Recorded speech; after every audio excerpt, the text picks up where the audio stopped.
পৃথিবীতে একজন মানুষই শুধু জানতেন তিনি পৃথিবীতে কতদিন বাঁচবেন, সেটা হচ্ছে সাইয়েদনা আদম আলাইহিস সালাম। ওনাকে বলে দেয়া হয়েছিল উমরুকা আলফু সানা, তুমি পৃথিবীতে বাঁচবে 1000 বছর। কয় বছর?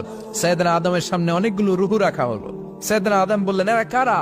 আল্লাহ বললেন, এরা হচ্ছে নাসালুক, তোমার বংশধর, পৃথিবীতে তোমার পর এরা পৃথিবীতে আসবে। সাইয়েদনা আদম বললেন, আল্লাহ ওই যে একটা রূহ দেখা যায়, এটার নাম কি? আল্লাহ বললেন, হাযা ইবনুকা দাউদ, এটা তোমার ছেলে দাউদ, সে দুনিয়াতে নবী হয়ে আসবে, তার ছেলে সুলাইমানও নবী হয়ে আসবে। সাইয়েদনা আদম বললেন, মাবুদ, আমার ছেলে দাউদের কত বছর হায়াত আপনি দিয়েছেন? আল্লাহ বললেন, 40 সানা, মাত্র 40 বছর, 4 ইয়ার্স।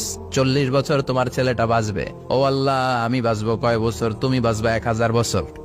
সুবহানাল্লাহ।